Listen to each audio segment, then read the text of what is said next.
We're ending February and starting March here on Real Recruits TV. Hello everyone, I'm Kyle Stanley, and with the timing here in Arizona, that means it's baseball season, one of my personal favorites. We're going to check in on a couple of our Real Recruits baseball players over at Centennial High School. What better way to start the baseball season than with one of our most popular Real Recruits teams?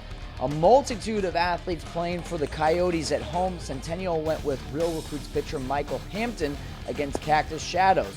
Hampton gave up one run in the first inning but finished it strong with the strikeout, got his team back into the dugout to hit, and that allowed Chase Thompson to do his thing. Not a Real Recruits athlete, but well worth the highlight. The mullet gives the boys an early lead with the two-run bomb. Following him up, Bryce Johnson hitting fourth on this day. Bryce is headed to San Joaquin Delta next year as a pitcher and outfielder. Keeps the first inning rolling with this infield single. A couple batters later, it's sophomore Chaz Montoya dropping down the perfect bunt. Chaz is a couple years off of signing his letter of intent, but already getting plenty of Division I looks as a left-handed pitcher. Cactus Shadows battled with the Coyotes all day long. This two-run single keeps the seesaw affair going, but back to the Real Recruits boys. Winning pitcher yesterday, Mark Lang, can also handle the bat, starts a rally, and then Dylan Moeller keeps it going. RBI single, and Centennial wins the slugfest 12-11 to start the season 2-0. Let's head out to Phil Stafford over at Desert Vista for more baseball.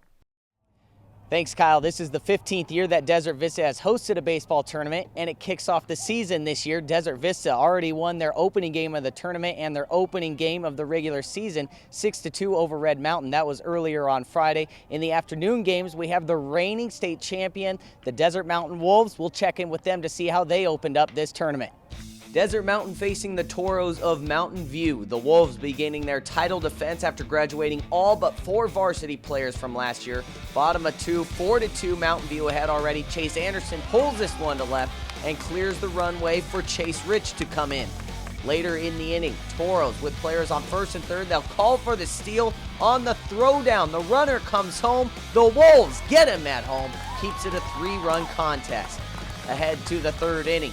Toros have Alex Traylor in scoring position, and Connor Wise does what he needs to do. Deep hit to left. Traylor will come in and score, makes it 6-3. Fast forward now a couple innings. Cannon Anderson right up the middle, ricochets off of Connor Miller. Mountain View busting this one open, making it a 10-3 contest. Miller would come out of the game, and in comes Real Recruits pitcher Alex Damasio. Makes his first appearance on the mound for the 2014 season. Alex surrendered just 2 runs, but gets the Wolves back to the dugout with this fly out to left.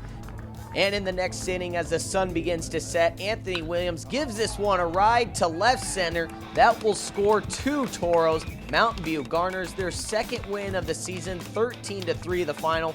Coach Mike Thiel pleased with the offense he's seen so far from his boys. We had a lot of really good at-bats. I mean, their pitcher is a decent pitcher, and we swung at the pitches we should swing at, and we took the pitches we needed to stay off of, and the kids just had really good disciplined at-bats. Hopefully this is more kind of what normally is a good Mountain View team. We struggled last year, and the kids have really worked hard to get us back really where we feel like we should be. We also had an East Valley matchup between Hamilton and Mesquite on Friday afternoon. The Huskies peppering the scoreboard with 8 runs in the first 3 innings. Their pitching was just as effective. Zach Strand in relief punched out 2 in the top of the 5th, opening the door for the bats to get back to work. Chandler Renard answers that call with the double down the left field line. He would later score on a sac fly by Justin Wiley, so the Huskies just 1 score away from calling this one early. Austin Filieri puts a rip on this one just out of the reach of the center fielder. Filieri will take second. Next up is senior Jake Boston, just needs a single, but he does more than that. Looked like it was going foul, but the umpire signals for the homer as Hamilton wins by mercy rule, 11-0. We'll continue to check in on other spring sports as the season continues. We're going to go ahead and wrap up this show now. And once again, if you are an athlete trying to get onto that next level, it's time to go ahead and pick up the phone. Give us a call here at Real Recruits. If you have not gotten attention from college coaches already, we can help you with that by starting out by making you a video, all the way to getting you the attention that you deserve at the college level. And always check out our awesome Real Recruits app in both the Apple iPhone store and the Google Play store. For Phil Stafford, I'm Kyle Stanley. We'll see you next week.